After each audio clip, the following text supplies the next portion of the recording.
Olá pessoal, boa tarde, boa noite quase. Estamos aqui mais uma quinta-feira dando prosseguimento no meu propósito de auxiliar a esclarecer essa doutrina maravilhosa e consoladora que é o Espiritismo.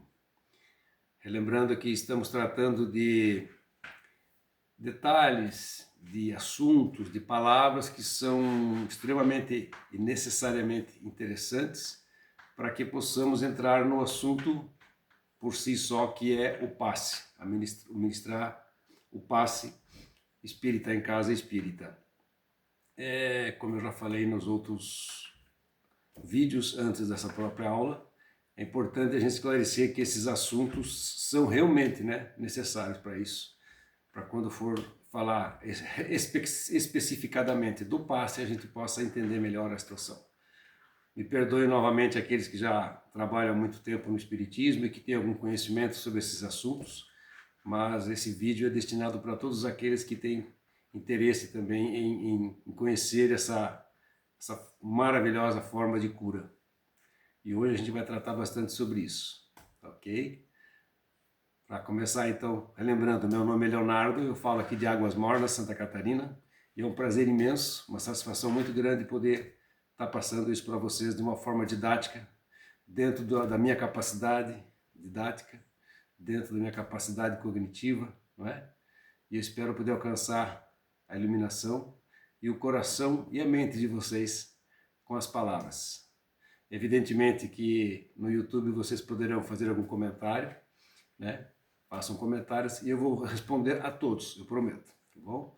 Para isso, só se inscreve ali no canal, ativa o sininho para receber as próximas aulas e estamos juntos, tá bom? E se quiser curtir, bota um joinha lá, sempre ajuda a ser divulgado mais, tá bem?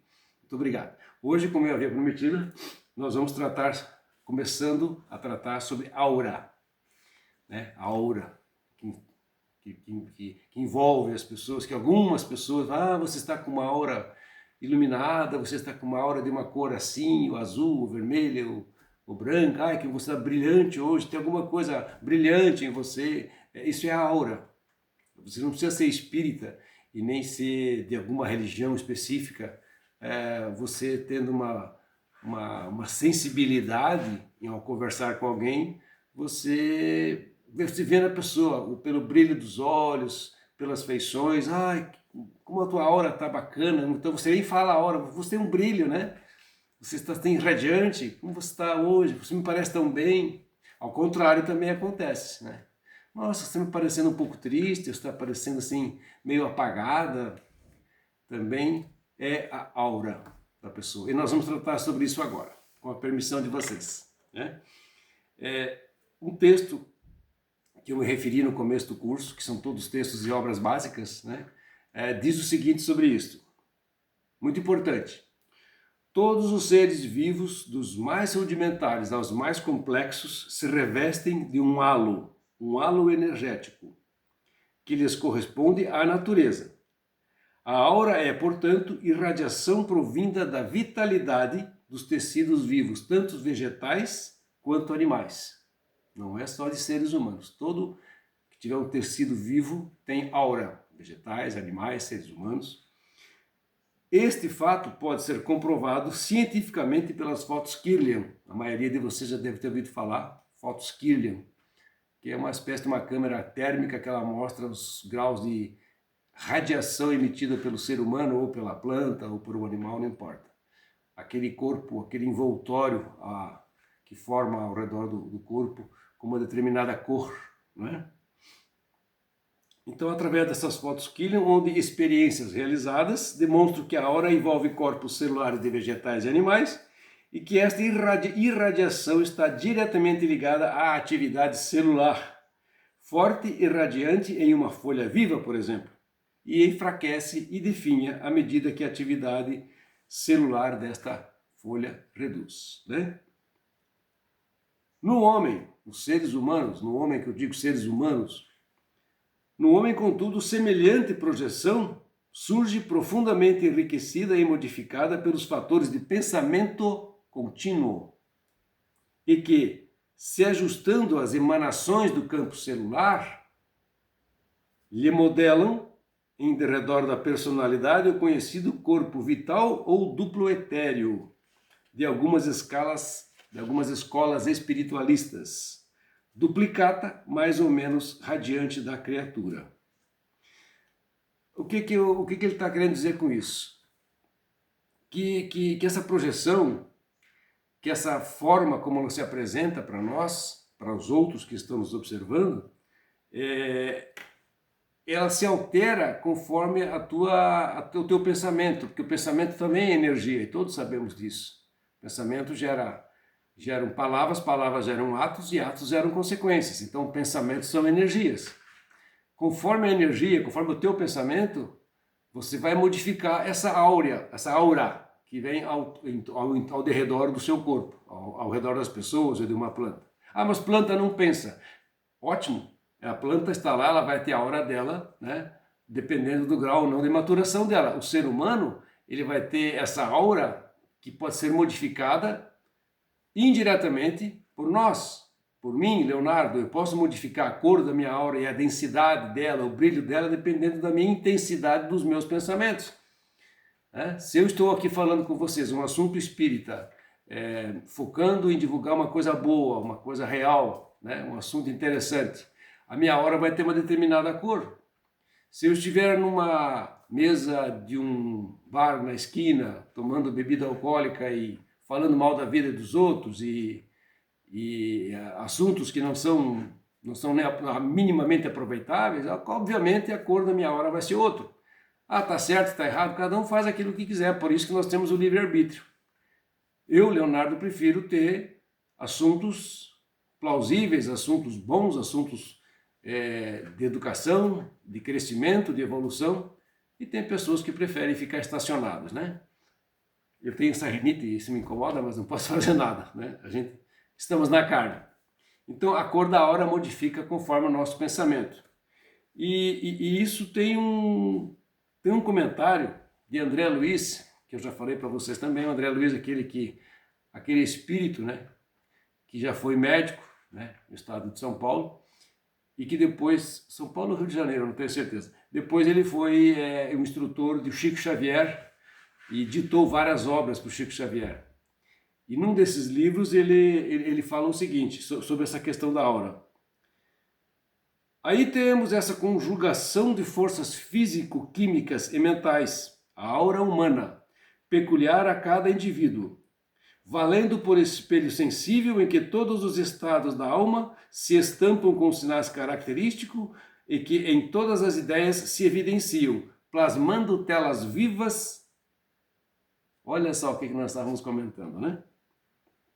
Isto ocorre porque exteriorizamos o reflexo de nós mesmos nos contatos do pensamento a pensamento, sem necessidade das palavras para as simpatias ou repulsões fundamentais. André Luiz. Então, olha só, quando duas pessoas, um exemplo, né? Quando duas pessoas se encontram, se dão bem automaticamente por as suas sintonias, gostos, de estilo de vida. Existe uma sintonia entre duas pessoas. E isso tem a ver com o teu estado de pensamento. Isso tem a ver com você não precisa nem palavras para você se dar bem com uma pessoa, conversar com uma pessoa. Pô, eu me dei bem de repente com fulano, com Beltrano. Parece que a gente já se conhecia. Como nós temos ideias parecidas. É a simbiose dos pensamentos. No plano espiritual isso é muito utilizado. As pessoas não usam as palavras para se comunicar. Elas podem se comunicar mentalmente, obviamente, porque não existe matéria, não existe carne, não existe nada que as impeçam de se comunicar por pensamento. E o plano espiritual é um plano etéreo, né? É uma dimensão muito superior. Então, nós temos condições de nos, aqui encarnados, neste mundo material, conversarmos com alguém e sabermos, pô, essa pessoa tem os mesmos pensamentos que eu. Às vezes, com um simples bom dia ou boa tarde, ou uma atividade em comum, você já sabe essas pessoas, você tem uma simbiose com ela, com esses pensamentos. E isso eu estou fazendo uma correlação com o plano espiritual e o plano material, para a gente ter uma ideia de como essa aura influencia e é moldável de acordo com os nossos pensamentos, né? Como eu falei no começo dos meus vídeos, no curso, nós estamos dando uma pincelada em cada assunto, né? Não vamos nos adentrar, não vamos nos concentrar em um determinado assunto. Vamos dando uma pincelada em cada um para a gente ter uma noção do que é interessante na hora de dar o passe. Vamos falar uma coisa muito interessante, já que é decorrente desse assunto de aura, que é a sintonia e a brecha. Sintonia e brecha, tá? Pelo modo de sentir e de pensar, estabelecemos um ajuste de comprimento de onda vibratória entre nós e os que pensam e sentem iguais a nós. Parece que eu já estava entrando no assunto, hein? Ou seja, entramos em sintonia com eles, produzimos um certo tipo de fluidos e os espíritos que produzem fluidos semelhantes poderão então combinar os seus fluidos com os nossos. Foi o que nós estamos falando, simbiose. Quando oferecemos sintonia e combinação de fluidos para o mal, estamos abrindo uma brecha, olha só, estamos abrindo uma brecha aos espíritos inferiores. Estamos abrindo caminho para o que depois nós vamos chamar de obsessão. Tomara que não chegue numa obsessão, mas estamos abrindo um caminho para baixar ainda mais a nossa vibração. Foi o que eu falei, estamos lá num bar, bebendo álcool, falando mal, falando coisas desagradáveis, imprudentes, abrimos uma brecha para espíritos inferiores. Nós estamos aqui conversando sobre uma coisa de educação, nós estamos falando sobre um assunto verdadeiro, benéfico, muito interessante, e isso abre uma brecha para que sejamos intuídos e influenciados por espíritos de uma categoria melhor que a nossa, espíritos superiores, não perfeitos, mas superiores. Né? Vigilância e oração evitam ou corrigem a influência negativa de outros sobre nós ou de nós sobre outros. Ah, mas vigilância e oração. Você sabe quem que falou isso, né? Esse está no livro de Salvador Gentili. Mas assim, quem falou isso, que disse assim, orai e vigiai. Né? Todo mundo já viu isso, né? Vocês sabem. Orai e vigiai. O que quer dizer essa palavra? Exatamente. A oração, ela te abre uma brecha para você ser intuído e orientado por espíritos superiores, melhores do que você. Tá? A vigilância consiste em você estar, no momento que você não está orando, você orou de manhã ou orou à noite, não importa, você orou no ônibus indo para o trabalho, ou orou no carro fazendo alguma coisa, ou orou na cama ainda de manhã, não importa, você orou, você abriu uma brecha, você vai ser intuído pelos espíritos melhores que você. Você vai manter durante o dia ou durante o período que se segue a essa oração, uma vigilância. Você vai manter o seu padrão elevado. Você vai fazer coisas boas, coisas que são do Evangelho de Jesus Cristo. Fazei ao outro que gostaria que fizesse para você. Então, vamos fazer coisas boas, vamos ser educados no trânsito, vamos ser compreensivos e amorosos com nossas esposas, com nossos maridos, com nossos filhos, com nossos pais. Né? Ah, mas eles não merecem. Não, seremos, vamos tentar, vamos continuar sendo pessoas boas, elevando os nossos padrões de atitudes, porque a partir do momento que a gente eleva o nosso pensamento, as nossas atitudes, as nossas palavras serão benéficas também para os outros e, consequentemente, para nós, que aquilo que nós enviamos, nós recebemos de volta. Não é? Gentileza gera gentileza, respeito, você se respeita, você vai ser respeitado. Vamos manter, então, oração primeiro, depois a vigilância para que você não caia, para que você não entre numa baixa vibração. Vai fazer oração em casa, vai sair daqui e vai lá para o boteco. Ou vai lá para o inferninho, aquela casinha da luz vermelha, ou vai para um lugar onde não é muito agradável, começa a falar fofoca, bobagens, assuntos não pertinentes. Manter a vigilância para você não cair nesse padrão. Você vai ver como a sua vida muda. E faz mais que isso. Nós estamos falando agora de cura. Nós vamos começar a falar de cura. Enfermidades. Por falar em Salvador Gentili, ele foi um dos tradutores de Allan Kardec, e por muitos e muitos anos ele foi também um grande influenciador espírita, um grande pensador, escritor de várias obras muito importantes. Quem puder ler alguma obra dele, olha, é fácil o entendimento e é absurdamente encantador as obras de Salvador Gentili. Tá? Ele diz o seguinte, numa das suas obras: a nossa aura, quando equilibrada, saudável, brilhante, se constitui num escudo que nos defende das irradiações inferiores, como, por exemplo, pensamentos de inveja, ciúme, vingança, ódio, que estão contidos no espaço ao nosso redor, em formas de ondas mentais, prontas a alimentarem poderosamente o nosso campo energético se sintonizarmos com ela. Eu estou sendo tão intuído aqui que eu começo a falar dos assuntos antes mesmo de ler nas obras aqui que estão mencionadas nessa apostila. Coisa boa, né? A nossa aura nos defende também da interferência de espíritos inferiores, repelindo a sua nefasta influência, a qual, entre outros prejuízos, pode nos provocar doenças no corpo espiritual e depois no corpo físico, ou se ligarem a nós em processos obsessivos de toda a espécie. Se o pensamento, que é a energia, gera palavras, e essas palavras geram fatos, atos, e isso gera alguma consequência, por que o nosso pensamento pode nos deixar enfermos? Basta olharmos, todos nós, poucos não tem isso, mas a grande maioria de nós tem uma família, ou alguém na família, ou um conhecido, alguém que sofre terrivelmente com uma enfermidade decorrente da depressão, decorrente da esquizofrenia, decorrente de um sobrepeso absurdo. É uma enfermidade orgânica, mas isso é decorrente de pensamentos que nós não soubemos vigiar, que nós não soubemos moldar esses pensamentos. Ah, mas todo mundo que é enfermo então é porque pensou coisa ruim. Não, não é bem assim. Mas a grande influência do nosso corpo físico é decorrente dos nossos pensamentos, das nossas palavras, dos nossos atos. As maiores enfermidades, elas estão diretamente ligadas, se nós formos ver, aos nossos pensamentos, às nossas atitudes. Não precisamos ir longe para ver isso. Ah, mas aquela pessoa tem uma enfermidade, mas ela nunca tem câncer de pulmão, mas ela nunca fumou. Não nessa.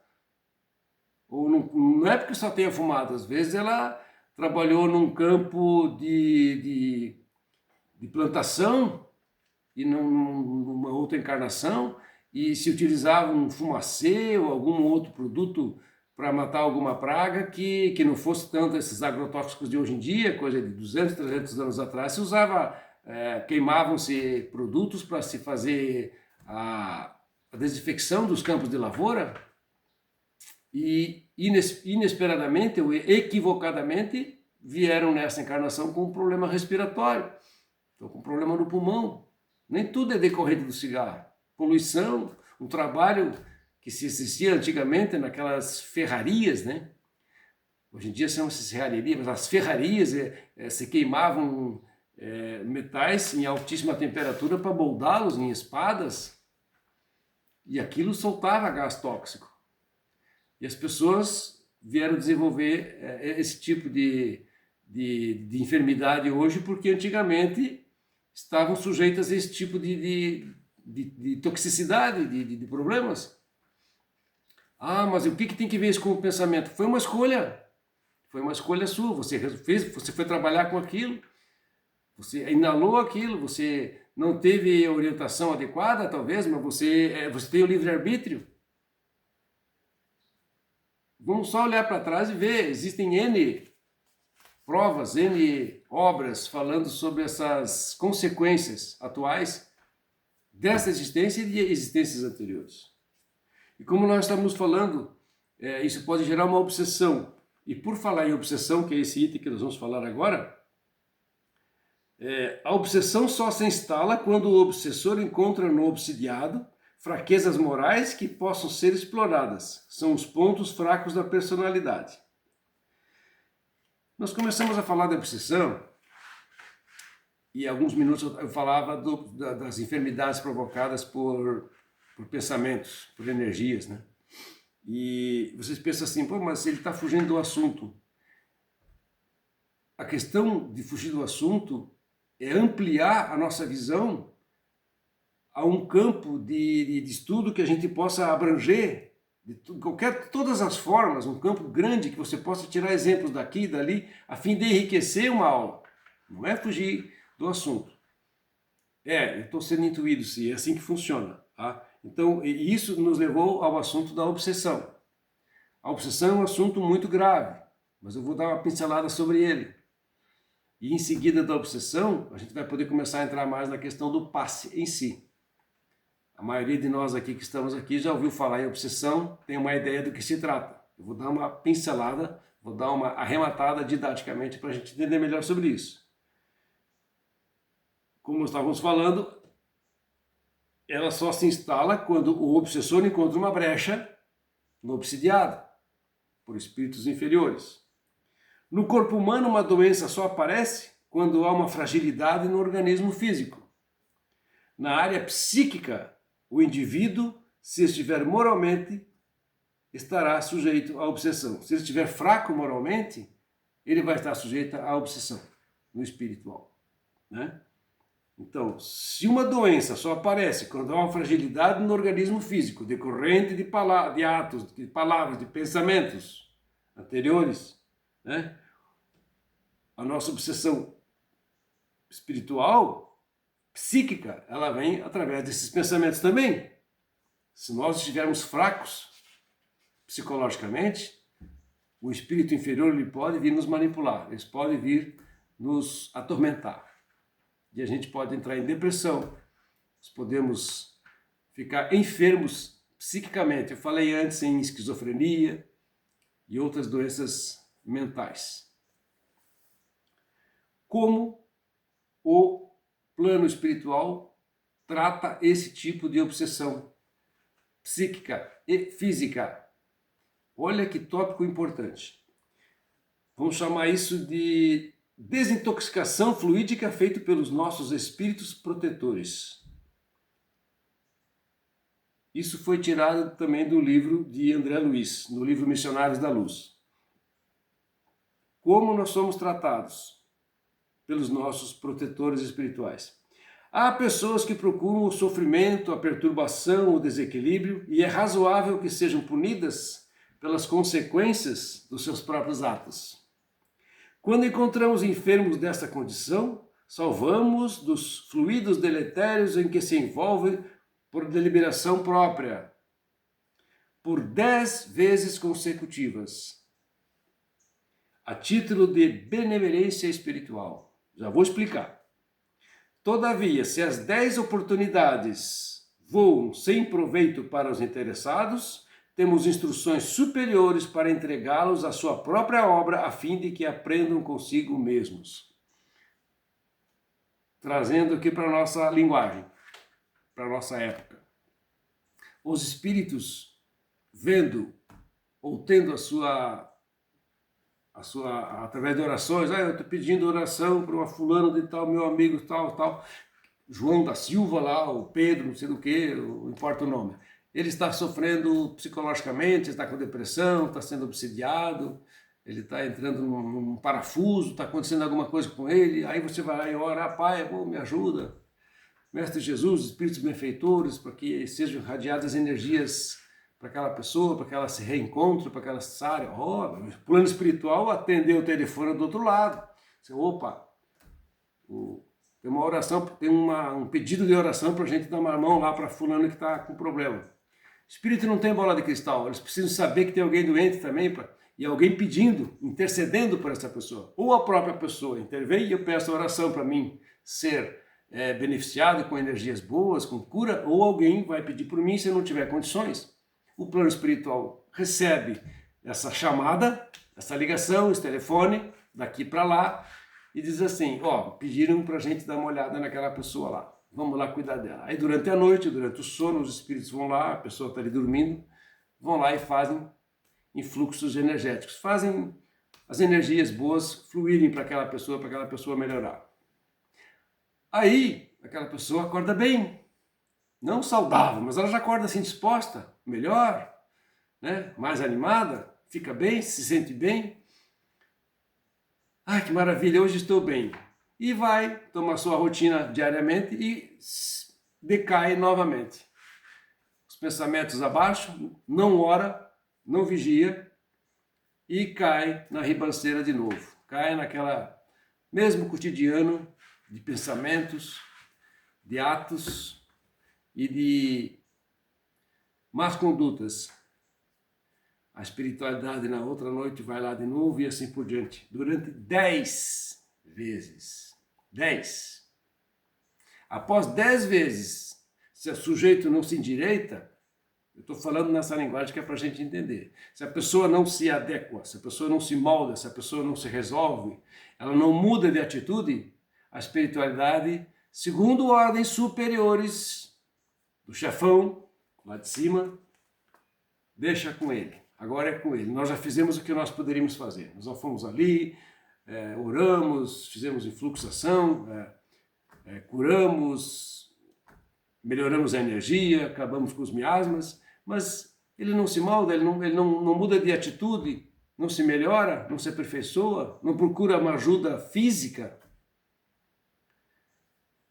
10 vezes o homem lá de cima diz, olha, agora é contigo. Viu que pesado isso? Para mim é muito pesado.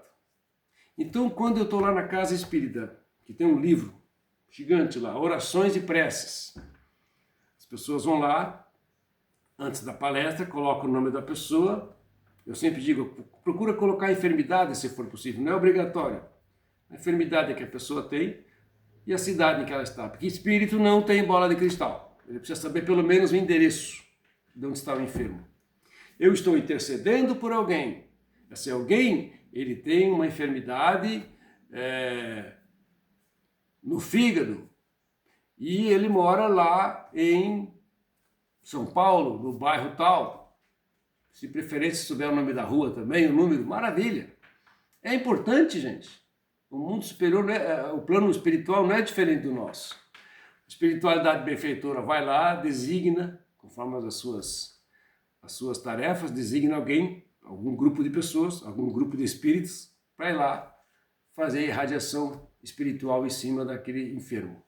Só que aquele enfermo não sabe que ele está recebendo aquela cura, aquela atenção espiritual. Porque eu pedi por ele, não falei para ele, não peguei um telefone, não liguei lá e disse, hoje à noite, quando você for dormir, tu faz uma prece antes de deitar e se prepara que você vai receber ajuda espiritual. Tá bom? Faz uma prece, agradece por a tua religião, seja qual for, e fica ali em posição de receber esses influxos.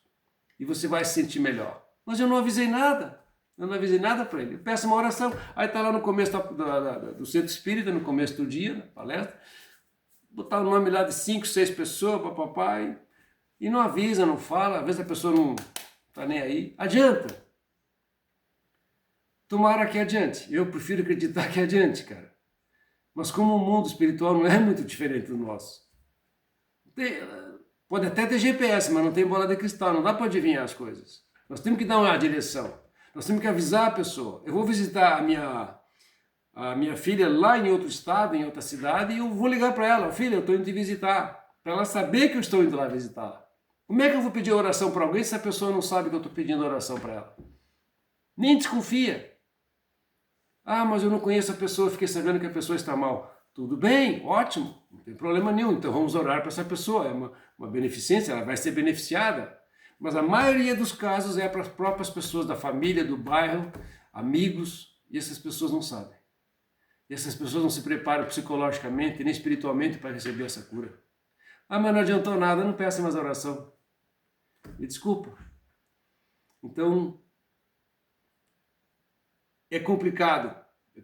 Me desculpe os espíritos que estão indo nessas casas espíritas, os próprios trabalhadores estão anotando o nome lá de várias pessoas e não fazem a conexão. Aí esses próprios espíritos trabalhadores da casa espírita vão naquela salinha fazer irradiação para essas pessoas, mentalizam essas pessoas e não sabem nem onde é que estão, em que cidade que estão, qual é o mal dessas pessoas, é físico, é espiritual, é mental, é uma criança, é um adulto, não se sabe. Como é que você vai fazer uma irradiação? Nós temos que prestar mais atenção nessa hora de anotar nomes de pessoas para fazer prece. Ah, Leonardo, mas essa é a tua opinião. Não, não é a minha opinião. Eu já falei que aqui nada é minha opinião. Eu estou passando para vocês o que está nas obras básicas. E quem lê obras básicas sabe do que eu estou falando. Não é só Chico Xavier e Divaldo Franco. Nós temos aí vários autores espíritas que mencionam em suas obras. Sueli Caldas Schubert fala muito sobre isso também, sobre essa questão de energia fluídica, de radiação. Tá? Como eu prometi para você, está dando o nosso tempo, e na próxima quinta já vou entrar no assunto diretamente do passe. Tá? Me perdoe mais uma vez pelos feito me aturarem até agora, e agradeço ao mesmo tempo por terem ficado aqui comigo nesse momento. Espero ter sido um pouco mais claro, ter evitado palavras que estão escritas, né? E tenho tentado transmitir a vocês aquilo que o Kardec postulou em suas obras, o que ele tentou ministrar para a gente, né? Que vocês tenham uma excelente semana, fiquem todos com Deus. Agradecemos ao nosso Pai Maior essa oportunidade de estarmos aqui juntos por esses minutos, 30 minutos, e que possamos todos levar daqui para frente esses pensamentos positivos, essas preces para as pessoas que delas precisam. Amém? Amém? Fiquem todos com Deus. Muito obrigado.